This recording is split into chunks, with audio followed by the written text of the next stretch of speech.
저는 차가 밀리는데 나보고 어쩌라고 하며 앞을 보는 순간 갑자기 모세의 기적이 나타났습니다.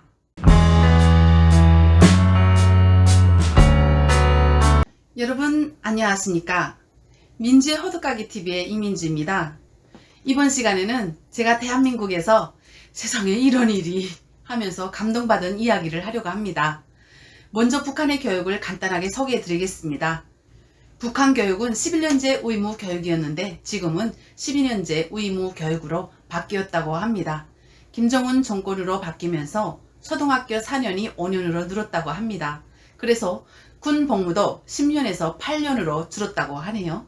저는 생일이 늦어 유치원 1년인데 2년 다니고 초등학교 4년, 중학교, 고등학교 6년을 다니고 학생 선영궁전에서 클래식 기타를 전공하고 대학을 입학했지만 부모님이 돌아가시면서 대학 교수님과 식당을 차렸다가 방침으로 쫓겨나고 클래식 기타 강사로 일하다가 브로커에게 300달러를 주고 중국 하얼빈으로 가게 되었습니다. 이후 이야기는 제가 전 영상에 올렸기 때문에 관심 있으신 분들 참고해 주시면 감사하겠습니다. 북한에는 20개가 넘는 과목이 있는데요. 수학, 영어, 국어, 외국어 대부분 한국과 비슷합니다. 한국에는 전혀 없는 과목이 몇 개 있는데요. 김일성, 김정일, 김영직, 강반석, 혁명역사와 공산주의 도덕이 있습니다. 혁명역사는 다른 분들이 다 얘기했기 때문에 생략하고 공산주의 도덕 과목은 우리가 지켜야 할 예절과 도덕 질서를 가르쳐 주는데요. 예를 들어 버스나 지하철 대중교통을 이용할 때 용해군인들에게 자리를 먼저 양보해야 한다고 했습니다. 용해군인은 조국전쟁에서 몸의 일부를 잃은 분들, 장애가 있으신 분들입니다. 북한은 대중교통, 식당이나 영화관, 목욕탕, 이발소, 공공장소에는 용해군인 라인과 용해군인 좌석이 있습니다. 군대를 중시하고 성군정치를 하는 사회주의 북한은 이렇게 용해군인들에게 관대합니다. 북한의 노인 임산부 좌석은 없는 것으로 기억합니다. 지금은 생겼는지 잘 모르겠습니다. 그래서 북한의 젊은 학생들과 대학생들이 어르신들과 임산부에게 자리를 양보해야 했습니다. 이것은 자발적이 아니라 꼭 이렇게 해야 한다고 공산주의 도덕 과목에서 학교에서 어릴 때부터 교육을 받습니다. 이러한 예절과 도덕을 갖춰야 충성심이 더욱더 유발될 수 있으니까요. 물론 인성이 된 사람은 누가 가르쳐주지 않아도 인간의 기본 자세는 다 있다고 봅니다. 당연히 부모의 교육도 많이 관련되어 있다고 저는 생각합니다. 저의 어머니는 항상 저에게 낱말은 새가 듣고 반말은 쥐가 듣는다. 말을 함부로 하지 마라. 그리고 사람은 항상 겸손해야 하며 어리석은 자는 남을 가르치려고 하고 현명한 자는 남에게서 배우려고 한다. 사람이 욕심은 있되 심술은 없어야 한다. 남이 잘 되는 것은 같이 기뻐하진 못해도 배 아파하고 깎아내리고 모해하고 질투하지는 말아야 하지 않을까요? 저는 탈북자들이 사업을 하여 성공하고 잘나가는 모습을 보면 칭찬은 못해도 오히려 제가 뿌듯하고 기쁩니다. 저의 어머니와 달리 아빠는 권투 복싱 선수다 보니 저에게 호신술을 가르쳐 주었는데요. 저는 운동에는 좀 거리가 멀어서요. 하지만 언젠가 위험한 상황이 오면 꼭 써먹어야죠. 아빠는 신체 굽서를 알려주시면서 주먹으로 얼굴 타격할 때는 이렇게 주먹이 나가면서 힘을 주지 말고 손등과 타격 대상이 종이장 한 장 거리일 때 모든 힘을 모아 빡 하고 타격을 해야 상대방이 쇼크가 오던가 달려들지 못한다고 하더라고요. 물론 상황에 따라 다리도 쓰고 머리도 쓰고 해야겠죠. 그래서 제 남동생이 주먹을 적절하게 잘 쓰더라고요. 절대 자신을 위해서가 아니라 남을 위해서요. 남동생을 건드릴 사람은 없었으니까요. 본론으로 들어가서 제가 대한민국에 와서 대중교통을 이용하면서 감동을 받은 것은 버스와 지하철에 노인, 장애인 좌석과 따로 임산부 좌석이 있는 것을 보고 놀랐습니다. 하루는 어떤 어르신이 지하철에 오르자마자 임산부 좌석에 앉았습니다.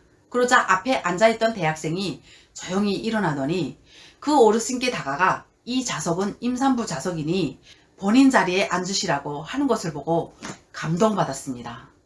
한 번은 기차 타고 지방으로 내려가는데 한 어르신이 젊은 남성 친구를 손으로 툭툭 건드리면서 욕을 하고 알아듣지 못할 소리를 지르고 이상한 행동을 하시더라고요.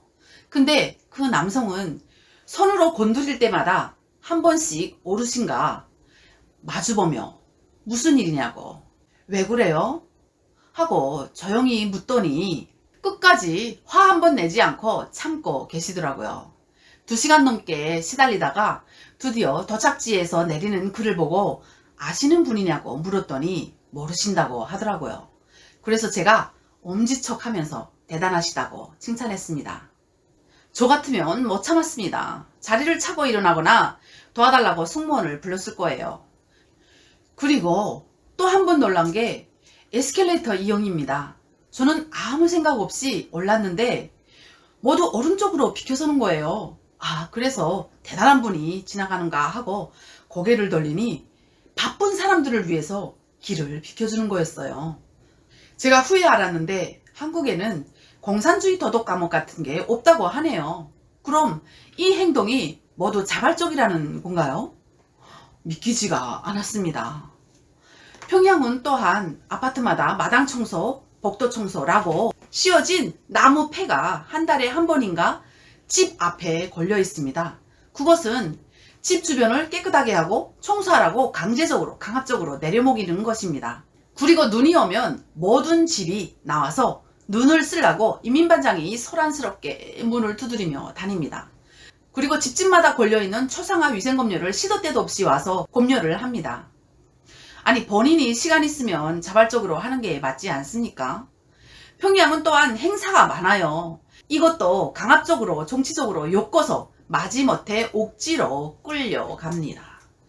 치마 조거리, 양복 넥타이에 꽃다발 들고 대통령이나 외국 기빈들에게 목노와 환영과 만세를 외쳐야 합니다. 그리고 4월이 되면 학교고 직장이고 집이고 위생사업을 해야 합니다. 모두 햇가루를 바르고 꽃밭이나 놀이공원 색칠을 하고 김일성 탄생일을 깨끗하고 화려하게 장식하고 경건한 마음으로 맞이해야 합니다. 이것도 다 강압적으로 내려먹이고 게으름을 피우면 반동으로 정치적으로 엮고 처벌받게 됩니다. 이렇게 평양 시민들은 평양에서 지방으로 쫓겨나지 않으려고 억지로 끌려다녀야 합니다. 그러나 한국은 눈이 쌓이면 주민들이 자발적으로 나와서 눈을 쓸고 차도로에 병이 쏟아지는 것을 보고 학생들이 자발적으로 몇 분 안에 다 치우고 10년이 걸려도 원상복구 안 된다는 태안 기름 유출 사건을 100만 명 넘는 국민들이 자원봉사를 하는 것을 보고 너무 놀라고 감동을 받았습니다. 저뿐만 아니라 온 세계가 대한민국을 칭찬하고 우러르고 부러워하고 있습니다. 제가 이런 전업 높은 대한민국 국민이라니 정말 자랑스럽고 자부심이 넘칩니다. 그리고 이번 코로나19를 통해 또 한 번 대한민국의 단결과 신뢰, 믿음을 느끼면서 감동받았습니다. 비록 정부가 3단계, 4단계 하고 규제를 하고 정책을 펼치지만 자유민주주의 대한민국에서 지벨 꼴리는 대로 할 수 있을 법도 한데 모두 이렇게 정부의 규제를 존중하고 따라주고 자발적으로 자가격리를 지켜주는 것을 보며 진짜 대한민국 국민들은 위대하고 대단하다고 다시 한번 감동받았습니다. 한 번은 저는 꿈에도 꾸려보지 못한 운전 면허증을 받고 너무 충격을 받았었습니다. 북한에서는 여자가 운전한다? 와우! 모두 동물원의 원숭이 보듯이 합니다. 여자가 운전하는 게 몇 없거든요. 북한에 남녀평등권이 들어오면서 남전 여비 사상이 매우 강했던 북한의 시스템이 조금 바뀌었는데요. 버스 운전, 택시, 트랙터, 화물차 이렇게 여성이 운전하는 게 몇 명 보이긴 합니다. 그러나 많지는 않아요. 손에 꼽을 정도이죠. 그런데 제가 운전을 하다니 차를 끌고 서울 한복판에 나갔습니다. 시속 60으로 1차선 고속도로를 달리고 있는데 모든 차들이 저를 보며 지나가는 거예요. 어머, 왜 그러지? 여성이 운전하니까 멋있어 보이는가? 어떤 차는 저를 욕하면서 지나가고 어떤 차는 뒤에서 빵빵대고 도대체 왜 그러지? 그제서야 생각이 났습니다.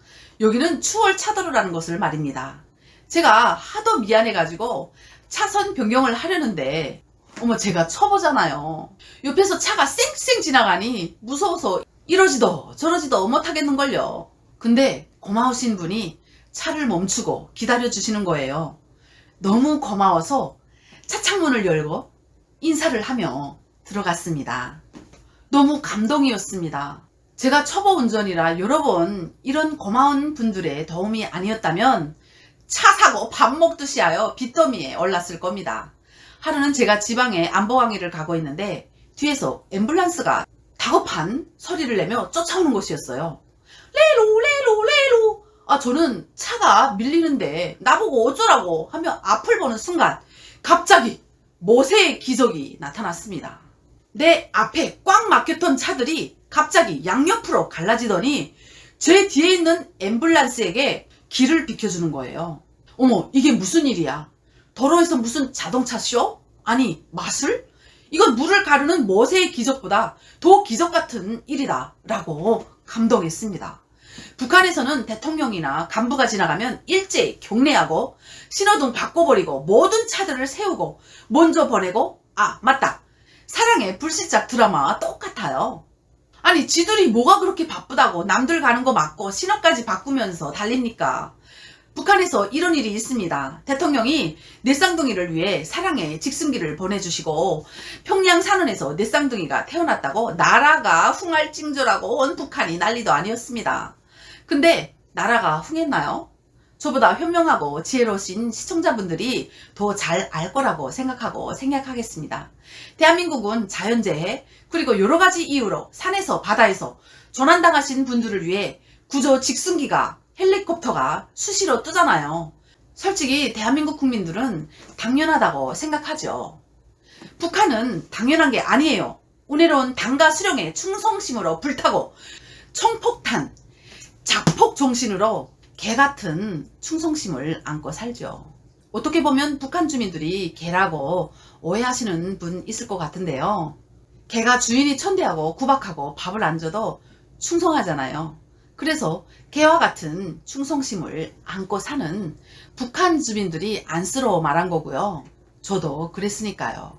마지막으로 저는 대한민국 국민으로 된 자부심을 안고 대한민국 국민들은 세상에서 우뜸이고 언제나 당당하게 보람차게 지구상의 모든 나라들이 대한민국을 우러르는 그날까지 열심히 생활 잘하겠습니다.